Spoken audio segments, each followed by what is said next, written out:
And what is the biggest unquestioned belief or dogma that we live with? The answer to the question, what day is today, is probably one of the big that we don't even question or second guess.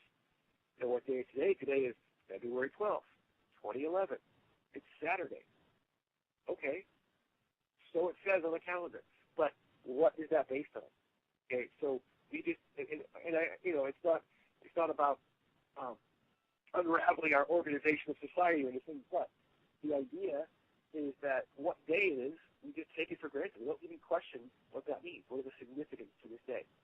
All calendars have been a part of every culture. You could not have a culture, a complex culture, beyond, say, a tribal system.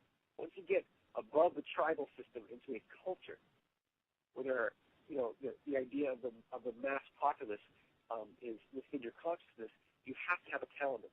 You have to have at least some kind of calendar to organize that, the processes that will happen to that culture, okay? And a calendar is just an agreement of time and place. All it is. And like we said, most of these indigenous cultures had multiple calendars. They had an agreement of time and place relative to what they were measuring, okay?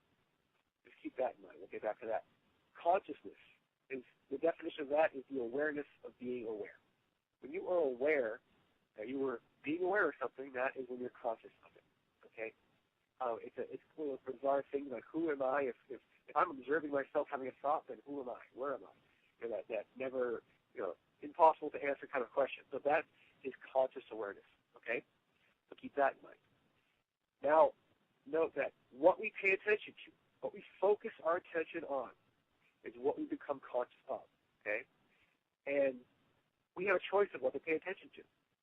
In reality, we have a choice of what to pay attention to. However, a calendar, which is at the center of every civilization, orients the collective consciousness, or the collective of what people are paying attention to on a collective level, toward one particular viewpoint, what day it is, okay?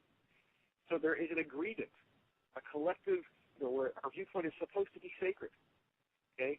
But on a cultural level, there is some level of channeling our consciousness toward one particular viewpoint. Because we believe this. Okay? Now, what day is today? No matter where you go in the world, we know what day it is. So that is one of the most unquestioned beliefs that we live with every day. And that is Dogma. Next slide. This is the slide that has the Gregorian calendar on the top. Okay? The Gregorian calendar. This is our calendar. It was started by Pope Gregory in 1582. And 1582 is not that long ago. If you think about it, I mean, it's just about 425 years or so ago. Not that long. And that was when the church decided what day it was. And they actually shifted the entire calendar system. It was a different day, and then I can't remember exactly how many days it was, but there was a shift in terms of what day it is now. Okay? So that shift was made, you know, a long, long time ago. Okay? And it's just interesting that we just all agreed that, you know, the church laid out this idea of what day it was, and we just said, okay, that's what day it is. And it caught on like wildfire. You know, another thing that's interesting to note about the calendar is if you look at our calendar, just the name of our months, okay? And this goes back to the Julius Caesar and everything else I'm talking about now. So even like 1,500 years before this time period. This is our calendar. If you look at the last few months of our calendar, September, October, November, December. The prefixes of those words, September, October, so Sep, Oct, Nov, Dec, that is 7, 8, 9, 10. If you look at a Latin kind of derivative of those prefixes. So September, October, November, December are 7, 8, 9, 10. Yet, in our calendar system, they're 9, 10, 11, and 12. Why? Because a couple of other months were shoved in there, namely July and August, Julius and Augustus. Right? These are relative to the Julius Caesar time period. Okay? So the idea is that even that was a shift in terms of what day it is, what month it is, and the organization of time itself. All right? Our Gregorian calendar that we use, the only calendar that we use, is based on the movement of the sun. And the movement of the sun, or it's our perceived movement of the sun. It's obviously the movement of the Earth around the sun, but in relative terms, it doesn't matter which way you look at it. Either way, it's the same pattern. And that's a 365 and a quarter days is one rotation. And so that's what we have a leap year to make up for that quarter day. We add a day to make up for it. But the idea is that is what we're measuring. We're saying, okay, the Earth goes around the sun, and that is what we'll call a year. All right? And so it's a measurement of a physical object moving through space. It's physical evidence-based. There's no spiritual significance to it whatsoever. It's purely physical. All right?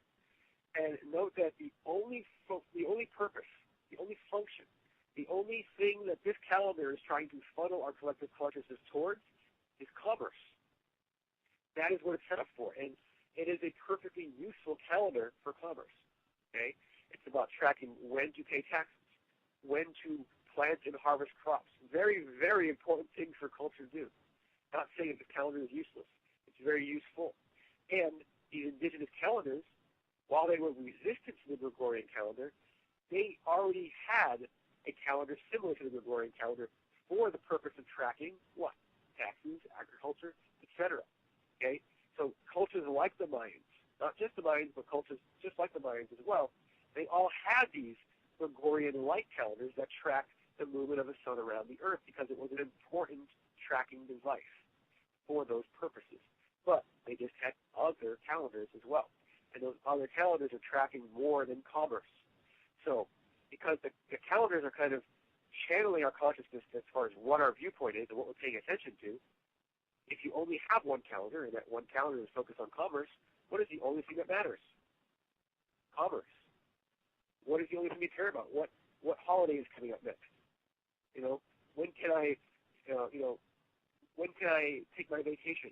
All these things, it's all based on commerce. When is my money coming in? When can my money go out? That's the only questions we're ever answering. And this, the sense of self-worth, which is really where our idea of value comes from. And self-worth and money are very closely linked.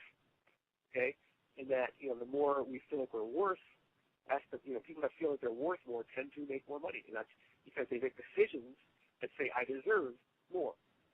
All right, and so this idea of only being conscious of commerce, only being conscious of this exchange of value, and having no intrinsic or spiritual significance to what day it is, or even significance to how your life is progressing, makes you put all your worth, your self-worth, into that value system, into that value exchange. And that is what ends up happening when we only have a commerce calendar. And I think our whole society can attest to that.